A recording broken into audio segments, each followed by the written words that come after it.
Hello friends, मेरा नाम है धीरज कुमार और मैं आप सब लोगों का स्वागत करता हूँ इस क्लास में। आज का हमारा टॉपिक है, देखो, लॉजिकल रीजनिंग है। लॉजिकल रीजनिंग में हम क्या पढ़ेंगे आज? Statement and course of action. ठीक है, ये हम मेनली बैंक एग्जाम के लिए फोकस कर रहे हैं, जो आपको पता है। और इसका पार्ट नंबर 3 है। देखो, जो अब पुराने स्टूडेंट हैं उन्हें पता होगा, इसके अभी तक हम पार्ट 2 कर चुके हैं। ठीक है, वन पार्ट और सेकंड। तो देखो, जो पहला पार्ट था मैंने उसमें इंट्रोडक्शन भी कराया था क्लास का। तो किस तरीके से हम लॉजिकल रीजनिंग को चलेंगे आप वहाँ से देख लेना। तो इसमें मैंने बताया था कुछ लॉजिकल रीजनिंग के आपके 5 टॉपिक होते हैं मेनली। ठीक है, जो बैंकिंग एग्जाम में आपके 10 से 12 मार्क्स के पूछे जाते हैं, तो उनको सबको कवर करेंगे। तो पहला मैंने टॉपिक उसमें पिक करा था, सबसे पहला statement and course of action. तो इसके देखो अभी तक 20 क्वेश्चन हो चुके हैं। आप देख लेना 20 क्वेश्चन। देखो आज क्लास नंबर 3 है, तो आज भी मेरे पास 10 क्वेश्चन हो है और हैं। तो हम 30 क्वेश्चन कर लेंगे। ठीक है, फिर देखो इसके बाद मैं क्लास एक और रखूंगा जिसमें प्रीवियस ईयर में जितने भी आपके बैंक क्या कहते हैं क्लर्क में, पीओ में पूछे गए हैं ना, जितने भी पूछे गए उनको करेंगे। तो मान लो उसमें भी अप्रोक्स शायद मेरे पास 20 क्वेश्चन होंगे, तो मेरे 50 के लगभग हो जाएंगे। तो मैंने जैसे बताया था, देखो 50 क्वेश्चन मैंने बताए थे सिर्फ एक टॉपिक के, मतलब statement and course of action के मैं 50 करवा रहा हूँ। और देखो ये इससे ज़्यादा भी हो सकता है, अगर मुझे कुछ और क्वेश्चन मिल गए सही से तो मैं उनको भी इंक्लूड कर लूँगा। तो अब देखो इस तरीके से हम चलेंगे एक टॉपिक, तो फिर मैं जैसे कि मान लो फिर अगला लूँगा। जो भी मेरा टॉपिक होगा अगला, आपको पता है मैंने बता दिया था किस सीक्वेंस से चलेंगे, वो देख लेना। फिर उसके भी मेरा टारगेट रहेगा कि मैक्सिमम आपको क्वेश्चन कराना। जैसे कि मान लो जितने क्वेश्चन मिलते हैं, आपके 30 मिल जाए, 40 या आपके 60-70, वो सारे मैं यहाँ पर करवा दूंगा। देखो अगर आप इन क्वेश्चनों को एक बार कर लेते हैं तो मेरे साथ समझ लेते हैं, मैं आपको एकदम ईजी वे से समझा रहा हूँ किस तरीके से करना है। तो आप ये सारे क्वेश्चन कर लोगे। लॉजिकल रीजनिंग का आपको पता है 10 से 12 नंबर की आती है मेंस एग्जाम में, आपके क्या कहते हैं, पीओ एग्जाम में। तो चलो इसको चलते हैं। देखो statement and course of action क्या होता है आपको पता है, मैं बता देता हूँ। देखो एक स्टेटमेंट दी होती है, उसके कुछ कोर्स ऑफ एक्शन दिए होते हैं, कितने भी हो सकते हैं, 1 2 जितने भी दिए हैं हम देख लेंगे।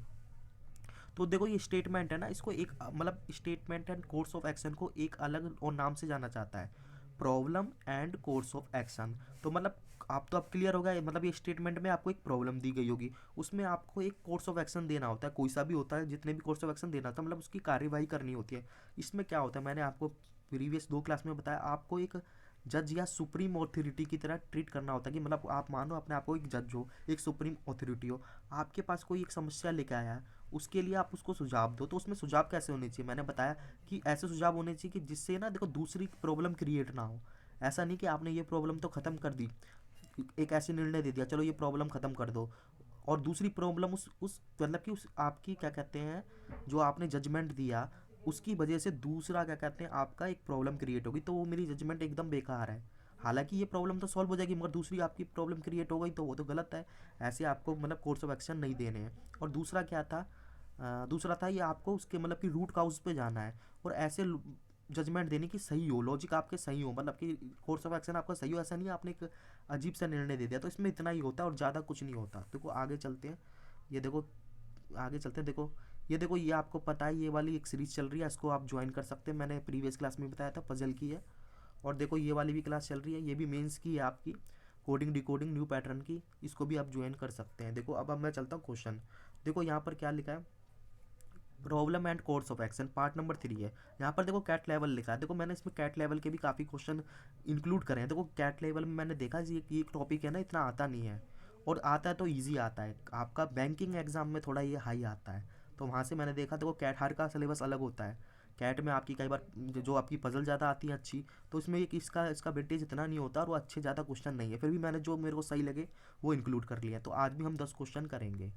तो देखो क्या होता है, देखो आपको मैंने ये बताया था, इस तरीके से आपको दिया होगा किस तरीके से आंसर आपको टिक करना होता है। देखो इन ईच क्वेश्चन बिलो, ठीक है, इज गिवन अ स्टेटमेंट, एक स्टेटमेंट दी होगी, followed by two course of action. यहाँ पर दो लिखा है तो दो ही होंगे, आपके कितने भी हो सकते हैं, वो नंबर में दिए होंगे एक और दो। ठीक है, you have to assume everything in the statement is statement to be true. मतलब जो भी स्टेटमेंट में दिया है आपको मानना पड़ेगा, अज्यूम करने का वो ट्रू है। And on the basis of the information given the statement, जो इन्फॉर्मेशन दी होगी स्टेटमेंट में, decide which of the suggested course of action logically follow, कौन सा फॉलो होगा। ठीक है, तो इसमें अगर मान लो पहला फॉलो होगा तो आप पहला कर देना, दूसरा होगा तो दूसरा। ये ऑप्शन आपके क्या कहते हैं उसमें दिए होंगे, जब आप एग्ज़ाम देने जाओगे, पहले फर्स्ट फॉलो के लिए एक करो, आपको ए पे टिक कर देना सेकंड के लिए। अगर आपका आइदर और लग रहा है तो बी ए कर देना नाइदर नॉर के लिए। ये बहुत सही है। तो ये बाकी मैंने बता दिया किस तरीके से हमें लेने पड़ते हैं। आपको पता होगा, आपकी तीसरी क्लास चल रही है। अगर ये पुरानी क्लासें नहीं है तो देख लेना आप, 2 क्लास है, उसमें और क्लियर हो जाएगा। तो चलो हम चलते हैं आज के क्वेश्चन पे। क्वेश्चन नंबर 1 है हमारा। देखो इसमें क्वेश्चन नंबर 21 लिखा है। तो हम सीरीज़ को आगे चला रहे हैं, हम 20 क्वेश्चन कर चुके हैं। देखो सबसे पहले मैंने आपको काफ़ी क्वेश्चन करा दिए हैं। तो क्या करो आप इसका ना, इसको आप वीडियो को पॉज कर लो या तो, या इसका स्क्रीनशॉट ले लो। खुद करने की कोशिश करोगे तो ज़्यादा बढ़िया होगा। ठीक है, खुद कोशिश करो उसको। देखो और ये मैंने हिंदी भी दी है क्योंकि लॉजिकल रीजनिंग में काफ़ी लोगों को परेशानी होती है, तो मैंने इसकी हिंदी रखी है। आप अगर इंग्लिश में करने तो प्रीवियस का ले लेना, और इंग्लिश हिंदी में करना चाहते हो तो इसका कर लेना। देखो अब देखो मैं चलता हूँ यहाँ पर। देखो मैंने, आपने आई होप ये करा होगा, ट्राई कर लेना इसको। देखो वीडियो पॉज करके देखो क्या है। देखो स्टेटमेंट है, कोर्स ऑफ एक्शन है। कोर्स ऑफ एक्शन 2 है, ठीक है। तो स्टेटमेंट है मतलब ये प्रॉब्लम है, मैंने बताया इसमें प्रॉब्लम ही दी जाती है आपको। देखो क्या लिखा है, a sting operation conducted by a TV news channel. ठीक है, मतलब कि एक स्टिंग ऑपरेशन न्यूज़ चैनल द्वारा कंडक्ट कराया गया। प्रूव्ड, वो प्रूव्ड हुआ टू बी अ टोटल, एक मिनट इसको मैं बता देता हूँ, proved to be a total failure. ठीक है, वो पूर्णतः फेल हुआ। As a reporter who carried out the sting, मतलब जो रिपोर्टर उस स्टिंग को कैरी आउट कर रहा था, मतलब करने वाला था, was found to have created a fake, क्या कहते हैं, sting in order to gain publicity and money. अब आपके समझ ही आ गया होगा। ये काफ़ी ज़्यादा लैंग्वेज तो कठिन नहीं है, मैंने इसकी चलो हिंदी भी दिया, मैं आपको समझा देता हूँ हिंदी में। यहीं पर क्या लिखा है, एक स्टिंग ऑपरेशन कंडक्टेड किया गया टीवी न्यूज़ चैनल के द्वारा। Prove to be a total failure, वो पूरी तरीके से फेलियर सिद्ध हुआ। क्योंकि एज अ रिपोर्टर, मतलब जो रिपोर्टर था, who carried out the sting, जो करने वाला था स्टिंग को, first found to have created a fake sting, वो नकली मतलब कि गलत आपका स्टिंग कर रहा था। इन ऑर्डर टू, किसके लिए, टू गेन पब्लिसिटी के लिए कर रहा था, and gain publicity and money के लिए। तो ये प्रॉब्लम आपकी समझ आ गई। ठीक है, अब इसमें आपको कोर्स ऑफ एक्शन देना है। तो पहला कोर्स ऑफ एक्शन क्या है, disciplinary action must be initiated immediately against the reporter. मतलब कि जो डिसिप्लिनरी है, मतलब कि जो आपका एक्शन है वो लेने चाहिए रिपोर्टर के खिलाफ तुरंत। तो आप इसको समझो क्या है। और दूसरा दिया गया, the TV channel should be penalised and taken of air for short period of time. तो उसका मतलब भी समझो। देखो आप, ये बड़ा इजी क्वेश्चन है। आप देखो हम 20 क्वेश्चन कर चुके हैं, इसके इजी क्वेश्चन आते हैं आपके कोर्स ऑफ एक्शन के, सबसे इजी माना जाता है लॉजिकल में। तो इसको करो, आप समझ गए होंगे क्या। मैं जब तक हिंदी करवा देता हूँ इसकी, मतलब हिंदी में, और फिर हम इसका आंसर देखेंगे। देखो क्या लिखा है, टीवी न्यूज़ चैनल द्वारा किए गए स्टिंग ऑपरेशन कुल, मतलब टोटल विफल साबित हुआ, क्योंकि स्टिंग को अंजाम देने वाले रिपोर्टर ने प्रचार और पैसे हासिल करने के लिए फर्जी स्टिंग बनाया था। ठीक है, ये आपको स्टेटमेंट है, मैंने हिंदी में समझा दिया था। क्या बोल रहा है, रिपोर्टर के खिलाफ अनुशासनात्मक, ठीक है, डिसिप्लिनरी कार्रवाई तुरंत की जानी चाहिए। ठीक है, टीवी न्यूज़ चैनल को दंडित किया जाना चाहिए और थोड़े समय के लिए, ये देखो ये गलत है, उस पर रोक लगा देनी चाहिए। यहाँ पर मतलब एयर ऑफ है ना, वो आपकी फ्रेज है, तो उसको पे थोड़ी देर के लिए आपको क्या लगा देनी चाहिए, रोक। देखो आपने यहाँ पर समझ लिया हिंदी में, और देखो इंग्लिश में भी समझ लिया। तो देखो आप मेरे हिसाब से इंग्लिश में करोगे तो ज़्यादा सही रहेगा, नहीं तो किसी में भी कर सकते हो आप। जिसमें समझ आता है उसमें कर लेना। देखा, take air of short time period. देखो आप, देखो आपके सामने ये प्रॉब्लम है। अब इस प्रॉब्लम का आपके पास कोई लिखा है, आप सुप्रीम अथॉरिटी हो, क्या करोगे इस प्रॉब्लम के लिए। ये मतलब ये गलत तो किया है ना, एक तरीके का प्रॉब्लम ही है। मतलब कि न्यूज़ चैनल आप इस तरीके से गलत करें तो देखो क्या है, डिसिप्लिनरी एक्शन लेना चाहिए उसके रिपोर्टर के अगेंस्ट। ठीक है, बिल्कुल सही है। और देखा, टीवी चैनल को पेनलाइज करो। ठीक है, और उसको थोड़े समय के लिए बंद कर दो। देखो आप सोचोगे कि ये वाला तो शायद काफ़ी स्टूडेंट को लग रहा होगा गलत है। देखो टीवी चैनल का तो कोई इसमें योगदान नहीं है, मगर आपको ना लॉजिकल रीजनिंग है, थोड़ा ध्यान से समझो क्या कहना चाहता है। देखो जब स्टिंग हुआ तो ये वहाँ पर रिपोर्टर तो काम ही कर रहा होगा, तो वो न्यूज़ चैनल नहीं तो करवाया होगा। ठीक है, तो उसको तो पता ही होगा। तो उस तरीके से आप उसको, मतलब उसकी भी गलती है, उसने उसको प्रमोट किया, उसको अपने चैनल पे दिखाया, तो उस चैनल को बंद कर दो और थोड़े समय के लिए बंद कर दो। इससे क्या होगा, देखो इससे ये होगा तो पहले पहले वाले कोर्स ऑफ एक्शन से ये होगा, जो रिपोर्टर आपके स्टिंग कर रहे होंगे ना गलत, उनमें थोड़ा डर डर पैदा होगा, तो वो स्टिंग नहीं करेंगे गलत, क्योंकि देखो उसको पेनलाइज मतलब उस पर एक्शन लिया जाएगा, ठीक है। अगर एक्शन नहीं लोगे तो फिर रिपोर्टर को क्या मिलेगा, आपका एक मतलब कि वो मिलेगा, क्या कहते हैं उसको, कि वो मतलब भविष्य में और अदर रिपोर्टर है वो भी करेंगे, अगर उसको दंड नहीं दिया गया, उसके अगेंस्ट कार्रवाई नहीं की। दूसरा देखो, अगर चैनल के नहीं किया गया तो वो तो चैनल, अगर चैनल के खिलाफ ही कुछ नहीं किया जाता तो वो तो क्या होगा, वो क्या करेगा, चैनल पे को तो कोई फ़र्क ही नहीं पड़ेगा, उसको तो चैनल की भी तो पब्लिसिटी के लिए करवाया गया था, लिखा है ना। तो चैनल की भी गलती है इसके अंदर, तो उसको भी मतलब कि आपको पेनलाइज करना चाहिए चैनल को, और थोड़े समय के लिए बंद। तो इसमें मेरे क्या आने चाहिए, दोनों कोर्स ऑफ एक्शन मेरे एकदम सही हैं, ठीक है, 100%, इसमें कोई भी गलत नहीं है, ना तो प्रॉब्लम क्रिएट हो रही है किसी से, और ना ही कोई आपका डिसीजन ऐसा जो आपका सही डिसीजन ना हो। तो देखो आई होप आपकी समझ आया होगा, मैंने डिटेल में समझा दिया है। तो देखो उसका आंसर मैंने शायद लिखा होगा, हाँ लिखा है, क्या लिखा है, both first and second follow. तो मतलब आपका ऑप्शन नंबर जो भी दिया होगा, जिसमें भी दिया होगा, आप उसे टिक कर देना। अब हमारा एक क्वेश्चन हो गया, अब मैं क्वेश्चन नंबर 2 पे चलूँगा। देखो ये क्वेश्चन नंबर 2 है, तो देखो आज के थोड़े से ना लेवल थोड़ा सा ज़्यादा है, हल्का नहीं है। देखो अगर आपने 2 क्वेश्चन करे हैं, मतलब कि 2 पिछले सीज़न करे हैं, और मैंने जो आपको मतलब कि बताया किस तरीके से कोर्स ऑफ एक्शन में ज़्यादा देखो प्रॉब्लम क्रिएट नहीं होती, थोड़े से पॉइंट याद रखने थे पड़ते हैं, वो मैंने इसमें भी बताए थे, प्रीवियस में बताए थे, और इंट्रोडक्शन में तो डिटेल में बताए थे, उनको आप ध्यान में रखोगे ना, कोर्स ऑफ एक्शन ईजी होगा। देखो ये लॉजिकल रीजनिंग में कोर्स ऑफ एक्शन सबसे ईजी माना जाता है, तो यही वजह है कोर्स ऑफ एक्शन के क्वेश्चन भी कम आते हैं, मगर आते हैं तो पढ़ना हमारे लिए ज़रूरी है। चाहे हमारे पास एक आए दो आए, मगर आते तो हैं, और कई बार आते भी नहीं है। तो चलो मैं करता हूँ अब क्वेश्चन नंबर 2। अगेन आप क्या करो, देखो इसको खुद करो तो ज़्यादा आपके लिए यूज़फुल रहेगा। ये देखो इंग्लिश में है, देखो मैंने इसकी हिंदी, आप हिंदी में देख लो। दोनों आप क्या करो, जहाँ पर आपको करना है स्क्रीनशॉट ले लेना, या फिर आप वीडियो को पॉज कर दो, जितना भी टाइम लगे आपके लिए। तो देखो अब मैं करवाता हूँ, आपने कर लिया होगा, नहीं करा होगा तो देखो मेरे साथ क्या कैसे करते हैं। देखो स्टेटमेंट है, प्रॉब्लम ही होगी इसके अंदर, और यहाँ पर कोर्स ऑफ एक्शन है, क्योंकि कोर्स ऑफ एक्शन लेना है। देखो क्या लिखा है, across the globe there is an increase tendency to use child soldier for terrorist activities. तो काफ़ी इजी स्टेटमेंट है, मैं समझा देता हूँ। देखो अक्रॉस द ग्लोब मतलब कि दुनिया भर में एक टेंडेंसी बनी हुई है ऐसी, कि वो ना जो टेररिस्ट एक्टिविटी के लिए आपको पता है चाइल्ड लेबर का यूज़ करते हैं, ठीक है। ये तो मेरी प्रॉब्लम होगी। अब देखो इस प्रॉब्लम को कैसे ख़त्म किया जाए, कैसे कम किया जाए, इसके लिए आपके सामने कोई कोर्स ऑफ एक्शन देने हैं, कोई प्रॉब्लम लेके आया, तो वो क्या है, पहला the United Nation Security council, ये याद रखना, यहाँ पर सिक्योरिटी काउंसिल की बात करी गई है, एक एक वर्ड आपको पढ़ना पड़ेगा। The United Nation Security Council should try to address this problem, ठीक है। यहाँ से थोड़ा लेता हूँ, यहाँ तक पढ़ लिया था ना। Should try to address the this problem by asking its member states to crack down heavily on terrorist group, ठीक है। आप इसका मतलब समझे क्या लिखा है। तो जो देखो आपको पता है जितने भी सिक्योरिटी से रिलेटेड होते हैं, मेरे को मैंने बताया था करंट अफेयर के बारे में पता होना चाहिए, वो इसी को ये करता है यूनाइटेड नेशन सिक्योरिटी काउंसिल।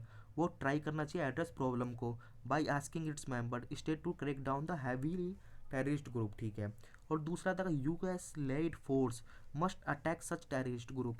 देखो आपने सुना होगा इस तरीके का भी, देखो क्या है ये, जो यूएस लीड फोर्सेस है उनको क्या करना चाहिए, टेररिस्ट ग्रुप है ना, ये टेररिस्ट ग्रुप है, इनके ऊपर अटैक कर दो, तो वो क्या करेंगे, चाइल्ड लेबर आपका यूज़ नहीं करेंगे। जब तक आप इसको सोचो कि आपका क्या आंसर होना चाहिए, मैं आपको हिंदी में पढ़ के बता देता हूँ। देखो क्या है, यहाँ और समझ आएगा आपके, जो हिंदी में समझते होंगे लोग, क्या लिखा है, दुनिया भर में आतंकवादी गतिविधियों के लिए बाल सैनिकों, मतलब ये चाइल्ड है ना, चाइल्ड सोल्जर्स का उपयोग करने की प्रवृत्ति टेंडेंसी बढ़ रही है, ठीक है। होता है, आपको क्या बोल रहा है, पहले में कोर्स ऑफ एक्शन संयुक्त राष्ट्र सुरक्षा परिषद, ठीक है, यूनाइटेड नेशन सिक्योरिटी काउंसिल को अपने सदस्य राज्यों को आतंकवादी समूह पर भारी शिकंजा कसने के लिए कहकर इस समस्या का समाधान करने का प्रयास करना चाहिए, ठीक है। और दूसरा लिखा, अमेरिकी नेतृत्व वाली सेनाओं को ऐसे आतंकवादी समूहों पर हमला करना चाहिए, ठीक है। अब आप क्लियर समझ गए होंगे, मैं चलता हूँ इंग्लिश पे ही, यहाँ से समझेंगे, देखो यहाँ से ज़्यादा समझ आएगा, जिसको जिसमें आता है वो कर ले। देखो क्या है, ये वाला पॉइंट आपको बिल्कुल सही लग रहा होगा, ठीक है, हिंदी में पढ़ लिया, ये पॉइंट भी आपको सही लग रहा है, ठीक है। तो आपको ध्यान से पढ़ना है, दोनों पॉइंट सही है तो ठीक है। तो देखो ध्यान से पढ़ो, उसमें एक एक पॉइंट पढ़ना पड़ता है। देखो मैंने इसकी हिंदी बता दी आपको, समझ आ गया, मतलब यूनाइटेड नेशन सिक्योरिटी काउंसिल को अपने मेंबर को करना चाहिए, ताकि वो जो भी मेंबर है इसके अंदर वो एड्रेस करें इस तरीके की गतिविधियों पर रोके, मतलब वहाँ के देश को देखना चाहिए। हाँ देखो ऐसे करने से क्या होगा, आपका चाइल्ड मतलब कि सोल्जर है ना, जो चाइल्ड सोल्जर है, टेररिस्ट ग्रुप जो कर रहे हैं ऑपरेट, वो कम हो जाएंगे। दूसरा क्या है, यूएस लीड है, जो यूएस की फोर्स है उनको अटैक कर दो टेररिस्ट ग्रुप पर।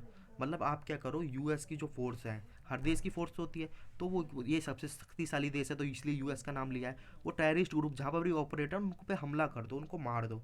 देखो ये आपका कोर्स ऑफ एक्शन बिल्कुल सही लग रहा है सुनने में, पर आपको लॉजिक इसके पीछे होना चाहिए। देखो इससे तो देखो ये जो पहला वाला है ना, जो मैंने बताया हिंदी में भी देख लेना, अभी बताया, इस तरीके से करेंगे। देखो वो अपने मतलब नेशन को जो मेंबर है उनको कहना चाहिए यूनाइटेड नेशन के कि वो शिकंजा कसे और वहाँ पर इस तरह की गतिविधियाँ ना हो, तो ये बिल्कुल सही है। पर देखो यूएस को, देखो अगर यूएस किसी फोर्स पर अगर आपका हमला कर देता है टेररिस्ट ग्रुप पे, क्या वो चाइल्ड सोल्जर से मतलब कि जो उसको अपना रहे हैं, टेंडेंसी बनी हुई है आजकल, वो कम हो जाएगी क्या? आप खुद सोचो, थोड़ा ध्यान से सोचो। देखो ऐसा नहीं होगा। हाँ, उससे करने से आपके टेररिस्ट ग्रुप मारे तो जाएंगे, ठीक है, आतंकवाद कम होगा ज़रूर, मगर उससे क्या ये टेंडेंसी हो जाएगी कि हम तो चाइल्ड लेबर को यूज़ नहीं करेंगे, ऐसा कुछ नहीं है। तो ये मेरा ना जो ये लॉजिक जो दिया मैंने कोर्स ऑफ एक्शन, ये बिल्कुल बेकार लॉजिक है। देखो इसमें ऐसे ही होता है, आपको सही लगता है मगर एग्ज़ाम में ना आप सही करके आते हो, लगता है और फिर गलत होगा, तो आपको ध्यान से पढ़ना पड़ता है। आपकी अंडरस्टैंडिंग और रीडिंग अच्छी होनी चाहिए, इसके अंदर मेनली आपकी अंडरस्टैंडिंग होनी चाहिए। और और देखो रीडिंग के लिए तो आप हिंदी से भी पढ़ सकते हो यहाँ पर, क्योंकि पेपर दोनों में आता है। तो मेरा ऑप्शन क्या होना चाहिए, ए होना चाहिए, ना कि मेरा दूसरा। ठीक है, ये देखो क्वेश्चन काफ़ी अच्छा था। अब देखो और थोड़ा हम अच्छे क्वेश्चन पे बढ़ते हैं। क्या है देखो, ये क्वेश्चन है ना, इसकी आप स्क्रीनशॉट ले लो, खुद करने की कोशिश करो या वीडियो पॉज कर लो, ठीक है। जो इंग्लिश में करना चाहते हैं, जो हिंदी में करना चाहते हैं वो क्या करें, इसको वीडियो को पॉज करें और या स्क्रीनशॉट ले लें। अब देखो आपने ले लिए होंगे स्क्रीनशॉट। अब मैं चलता हूँ क्वेश्चन पे। देखो पढ़ते हैं। देखो स्टेटमेंट है और कोर्स ऑफ एक्शन है, इसी तरीके से पढ़ना होता है। देखो स्टेटमेंट है तो ये प्रॉब्लम दिया होगा, क्या लिखा है, ए स्टेट वाइड बैंडेड बैथ called by the opposition party in Bihar led to total shut down normal activities.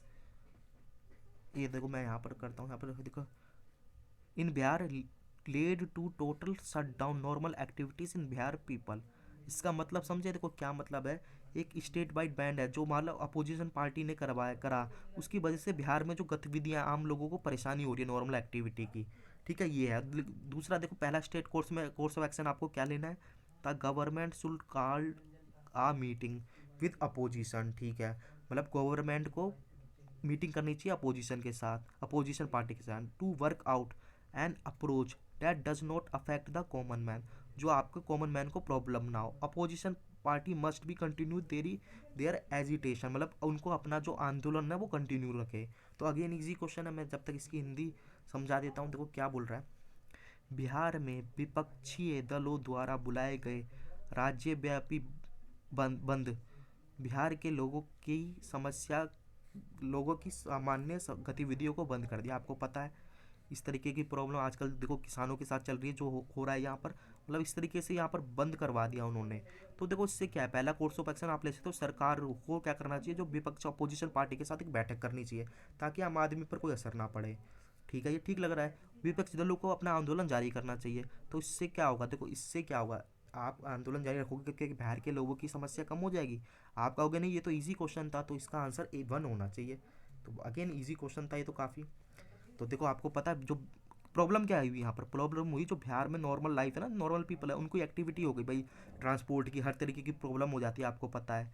तो आप गवर्नमेंट को करना चाहिए उनके साथ मीटिंग करें ताकि आम आदमी को ना प्रॉब्लम ना। और दूसरा वो बोलते हैं अपोजिशन पार्टी अपना आंदोलन जारी रखे, तो आंदोलन जारी रखने से क्या होगा, ये प्रॉब्लम कम होगी, आप कहोगे नहीं। तो अगेन इजी क्वेश्चन, इसका आंसर मेरा नंबर 1 होना चाहिए।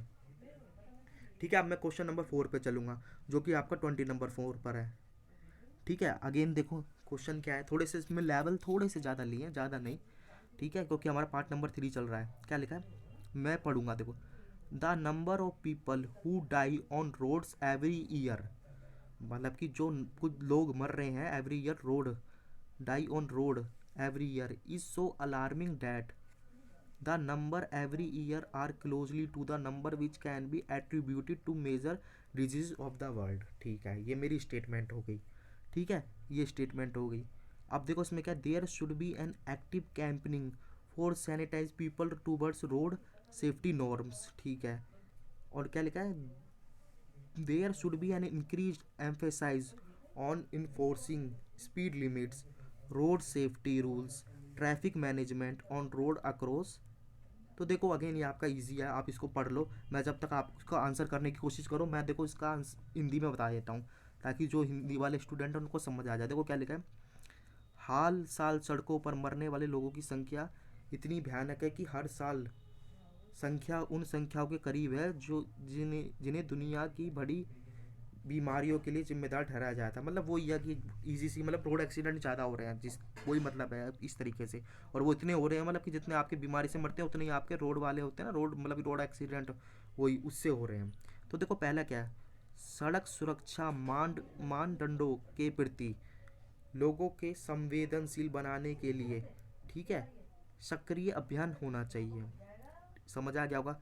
दुनिया भर में सड़कों पर गति सीमा, सड़क सुरक्षा नियम और यातायात प्रबंध के बढ़ाने पर जोर देना चाहिए। देखो इस आप दोनों समझ रहे होंगे। देखो सड़क पे एक्सीडेंट हो रहे हैं उस तरीके से वो उतने लोग मर रहे हैं जितने कि आपकी किसी बीमारी से मरते हैं। तो पहला इसने क्या दिया, आप ऐसे रूल बनाओ। देखो इंग्लिश में चलते हैं यहाँ पर, देखो क्या बोला था कि there should be an active, एक मिनट कहाँ पर थे हम, अच्छा ये हो गया था ना, 24 पे थे, मिट गया यहाँ पर, हाँ 24 पे ही थे, 23 24। क्या लिखा, there should be an active campaigning होनी चाहिए, वो पीपल को जो कि वो सेफ्टी नॉर्म के बारे में समझे। ठीक है बिल्कुल, तो इससे तो रोड एक्सीडेंट में कमी आएगी ना, बिल्कुल सही है।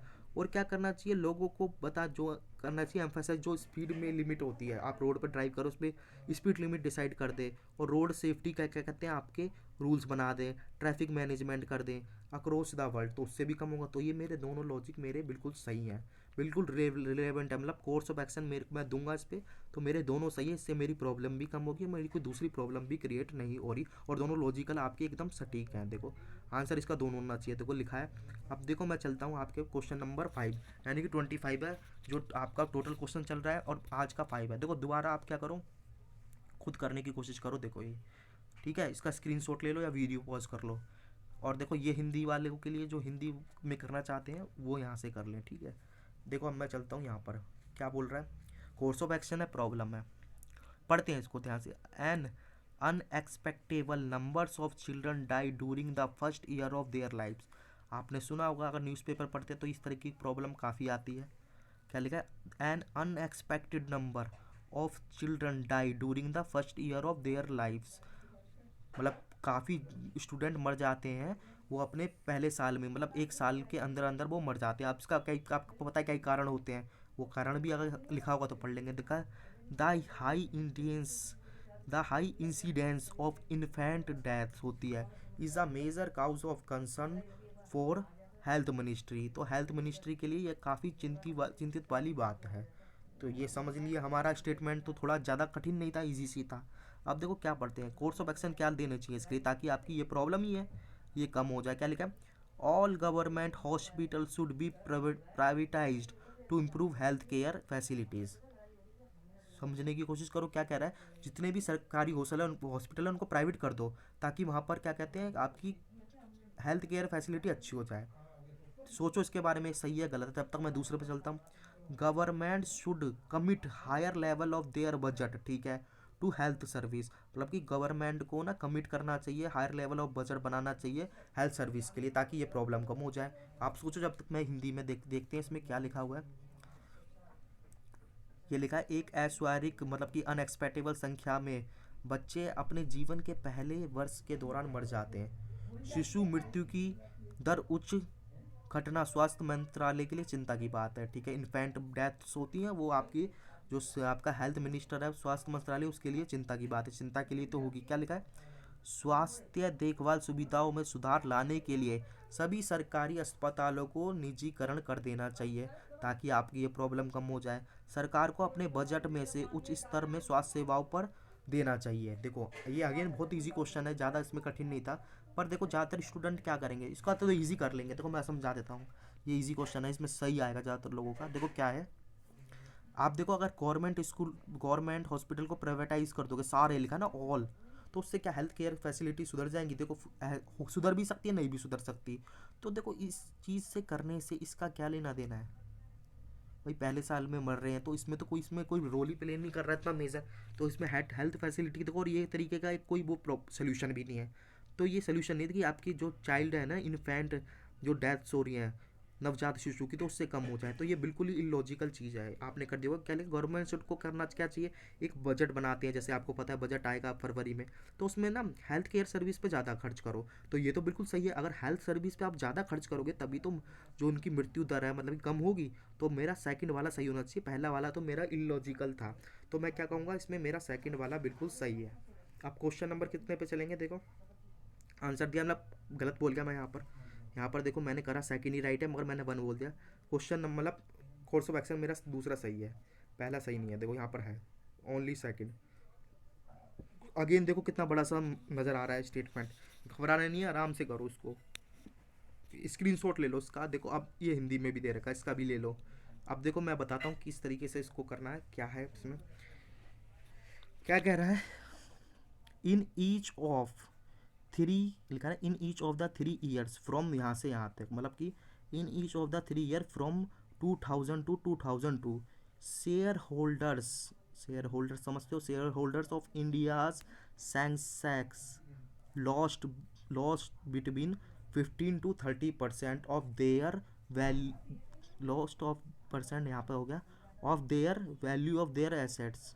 ठीक है, इसका मतलब क्या है, देखो इतने के ये ईयर दे रखा है, इतने ईयर में मतलब यहाँ से यहाँ तक जो शेयर होल्डर्स है, आप समझते हो जिन्होंने मतलब कि शेयर खरीद रखा है सेंसेक्स में, वो क्या उन्होंने लॉस करा अपनी एसेट का इतना परसेंट। मतलब मान लो किसी ने, आपने मान लो सेंसेक्स में, आप जानते होगे पता होना चाहिए, 100 रुपये लगाए, तो उसका 15 से 30% आपका लॉस हो गया। ठीक है, आपने 100 रुपये लगाया, आप सेंसेक्स में पैसा क्यों लगाते हो, कमाने के लिए, ताकि आपका उसका शेयर का वैल्यू बढ़े। सेंसेक्स शेयर होल्डर समझते हो ना, शेयर खरीदते हो।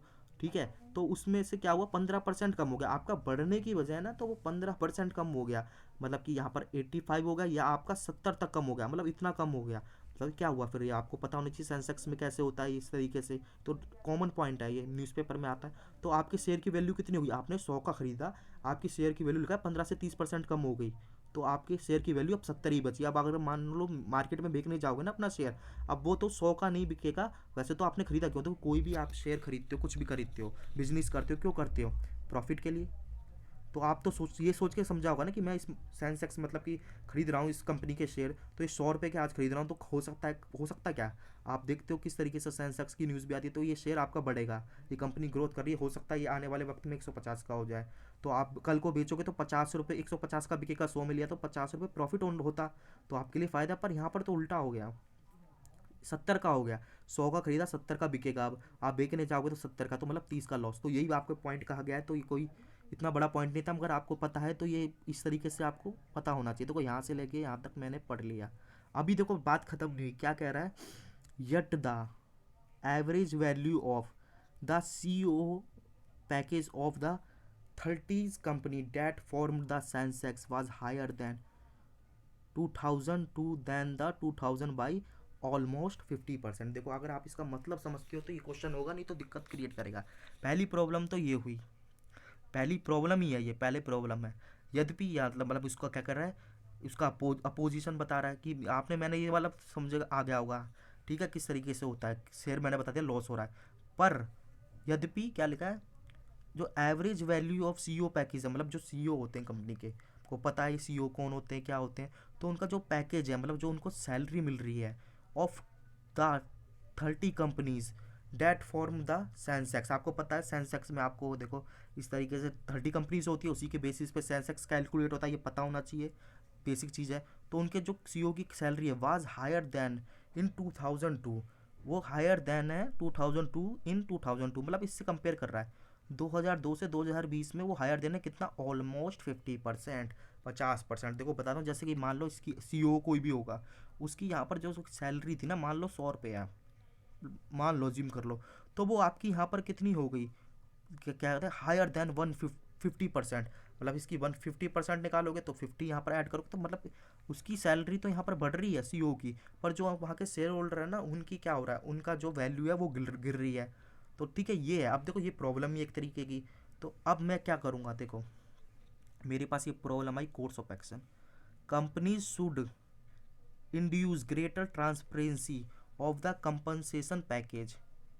कंपनी को ना क्या करना चाहिए, इंक्लूड है, कंपनी शुड इंक्लूड इंक्लूड करना चाहिए ग्रेटर ट्रांसपेरेंसी, मतलब ट्रांसपेरेंसी होनी चाहिए जो कंपनसेशन पैकेज आप दे रहे हो, ठीक है। If company is in a loss, अगर कंपनी लॉस में है, top executive should not get high पे, ठीक है। तो इजी सा है, देखो अगर मैंने आपको ये समझा दिया इतना, तो इसके बाद ना ये कुछ नहीं बचता इसमें। देखो मैं हिंदी में बता देता हूँ। देखो ये जो है ना, ये आपका स्टेटमेंट है। देखो यहाँ पर है 2002 से 2020 के 3 वर्षों में भारत के सेंसेक्स शेयर धारक अपनी संपत्ति के मूल्य के 5 से 30% के बीच खो गए हैं। तो मैंने बता दिया कैसे कैलकुलेट कर रहा था। फिर भी सेंसेक्स बनाने वाली 30 कंपनियों के सीईओ के पैकेज का औसत मूल्य 2020 में 2002 में 2020 के मुकाबले, मतलब 2002 के कंपेयर करोगे, मतलब 2000 का कंपेयर करोगे 2002 से, लगभग 50% था, अधिक था। तो क्या होना चाहिए, कोर्स ऑफ एक्शन क्या करना चाहिए, कंपनी को मुआवजा पैकेजों के अधिक प्रदर्शी शामिल करनी चाहिए। मतलब कि जो इस तरीके का ये बता दिया, यदि कंपनी में घाटे हो रहे हैं तो शीर्ष अधिकारियों का वेतन में वृद्धि नहीं करनी चाहिए। देखो यही मेरा इंग्लिश में मैंने समझाया था। देखो यहाँ पर यही है, company should include greater transparency of compensation package, जो कंपनसेशन पैकेज है। तो ये देखो बिल्कुल बात सही है। जब आपका एक तरफ लॉस हो रहा है, आप कंपनी और कंपनी लॉस में चल रही है, तो आप एक तरफ तो सीईओ को तो इतना पैसा दे रहे हो, तो आपको ट्रांसपेरेंसी होनी चाहिए, शेयर होल्डर को तो पता होना चाहिए ना कि भाई मेरा शेयर तो आपका लॉस में जा रहा है, और पर जो कंपनी के जो एग्जीक्यूटिव मतलब सीईओ हैं, जो बड़े मतलब कि कंपनी में काम कर रहे हैं, उनको आप ज़्यादा दे रहे हो, ऐसा क्यों है। तो आपके मन में तो मतलब क्या होगा, कन्फ्यूजन होगा। अगर आप ट्रांसपेरेंसी ला दोगे कि भाई ये इतना था, ये इस तरीके से, इस तरीके, तो आपकी ट्रांसपेरेंसी खत्म हो जाएगी। तो ये इसका एक सोल्यूशन है, ठीक है। और क्या नहीं होना चाहिए, अगर कंपनी लॉस में है, अगर मान लो अगर वो लॉस में है, इनका शेयर कम हो गया, तो भाई टॉप एग्जीक्यूटिव को तो कम पे करना चाहिए ना, ये भी बिल्कुल सही है। तो इसमें मेरा बोथ होगा। ये क्वेश्चन काफ़ी अच्छा था। देखो आगे चलता हूँ। देखो बोथ, इसमें मैंने आंसर लिख रखा है। आप देखो ये अगेन मेरे हिसाब से ये इजी क्वेश्चन है, आप कर लोगे। देखो इसको आप खुद पढ़ो और करो, आप मेरे हिसाब से पक्का कर लोगे। देखो क्वेश्चन नंबर 27 चल रहा है वो हमारा, मतलब कि आज का 7वां और टोटल है। देखो और ये हिंदी में है। इसको अभी आप स्क्रीनशॉट ले लो या वीडियो को पॉज कर लो। अब मैं बताता हूँ इसका आंसर क्या होना चाहिए। 1 मिनट।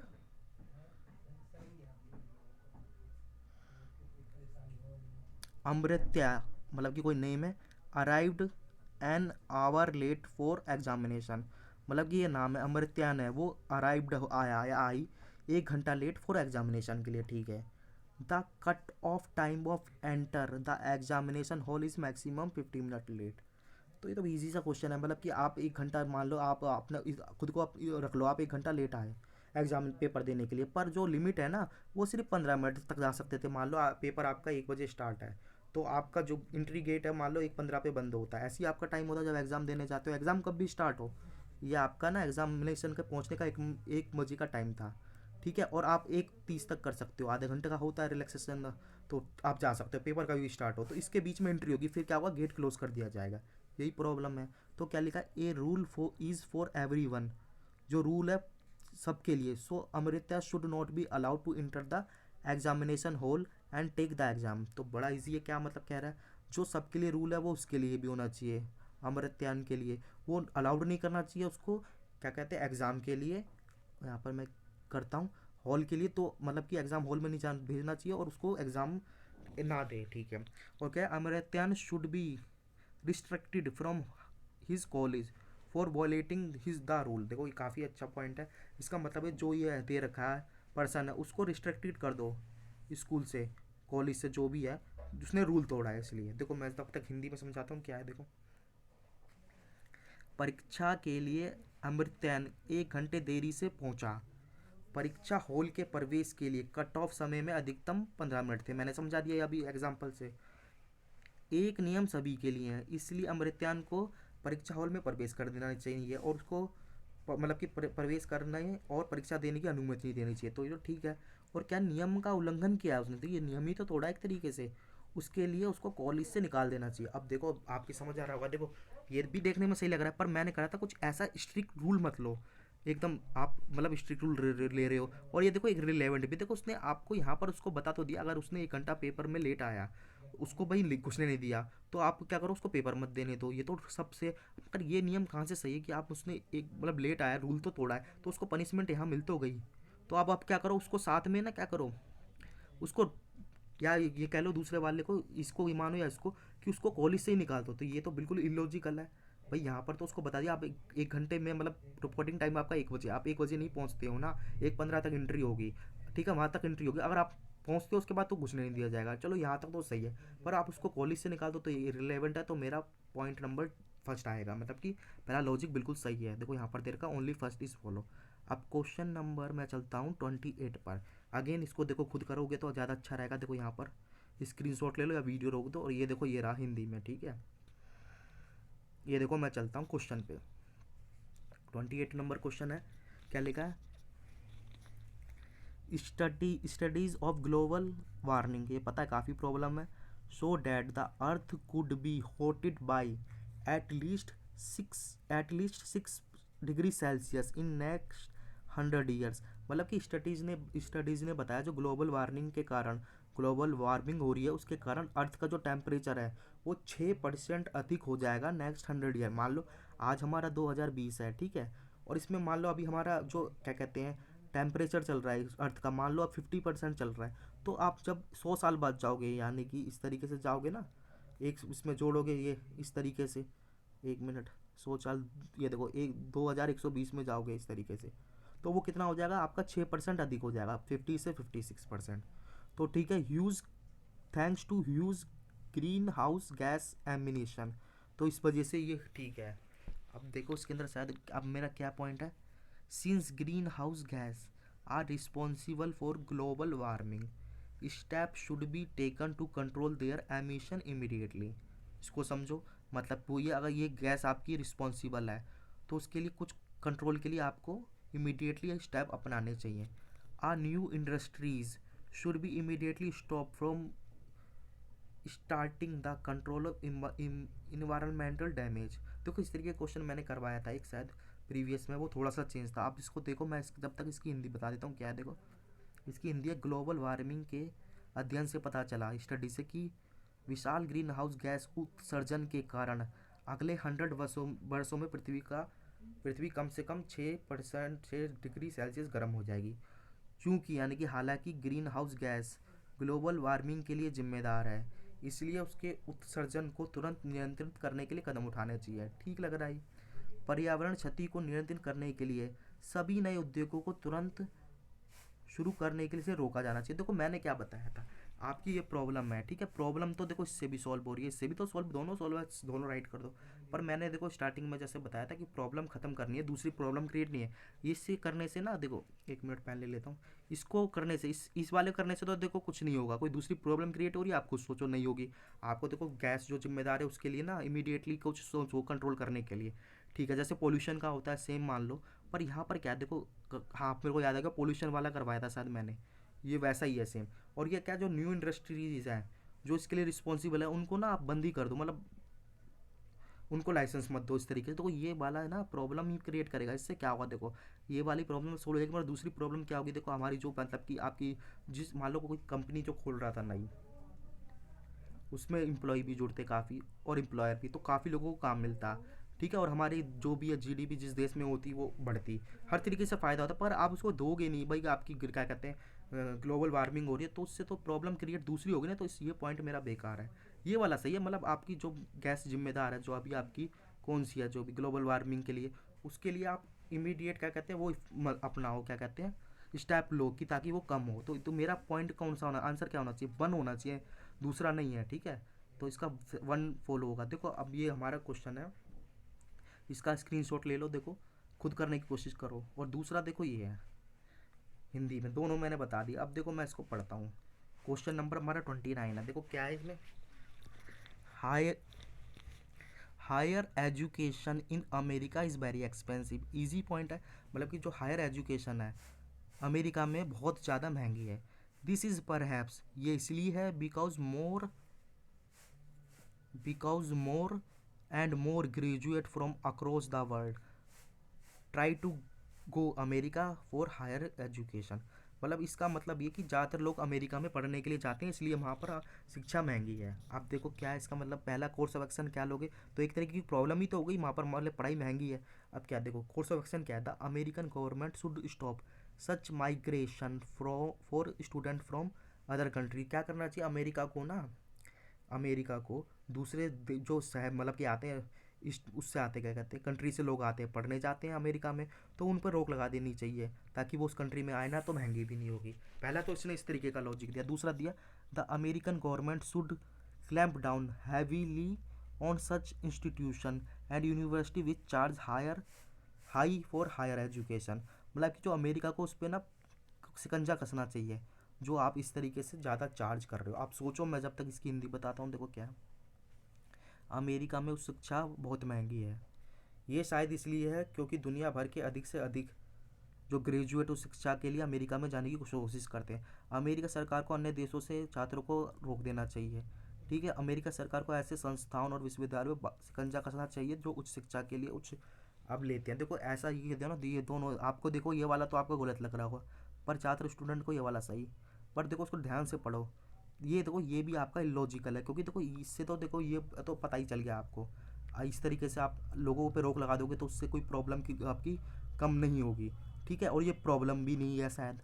और दूसरा कि उसके संस्थान और विश्वविद्यालयों पर शिकंजा कसना चाहिए जो उच्च शिक्षा के लिए शुल्क चाहते हैं। देखो ऐसा कुछ भी नहीं है, ये बिल्कुल ही इलॉजिकल पॉइंट है दोनों के दोनों। तो नाइदर नॉर वन होनी चाहिए। देखो अब देखो क्वेश्चन नंबर 30 है, आज का लास्ट क्वेश्चन है, और हमारे 30 क्वेश्चन हो चुके हैं। तो देखो इसको अगेन आप पढ़ने की कोशिश करो।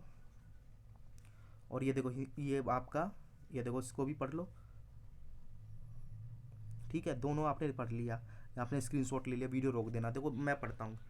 लास्ट क्वेश्चन क्या है, it has been observe that commercial bank refrain from giving loans to people from poor backgrounds because they cannot provide assets for security। देखो ये तो आपने पढ़ा ही होगा, काफ़ी इजी क्वेश्चन है। देखो यहाँ पर मैं बताता हूँ क्या मतलब है इसका। जो देखो ये देखा गया, जो कॉमर्शियल बैंक है वो लोन देते हैं ना, जो नया लोन देते हैं वो पुअर पीपल को नहीं देते, जो आपके पुअर हैं, पुअर बैकग्राउंड से पुअर, क्योंकि उनके पास कोई एसेट्स नहीं होती सिक्योरिटी के लिए। ठीक है, आप इसके लिए क्या कोर्स ऑफ एक्शन, यही तरीके की प्रॉब्लम ही हो गई भाई, गरीब लोगों को लोन नहीं दिया जा रहा बैंकों द्वारा। कहता है finance ministry first took the finance ministry must look into the matter immediately. Easy again, the finance minister should, यहाँ देखो मिनिस्ट्री आया था, मिनिस्टर आया था, finance minister should initiate an inquiry into the matter.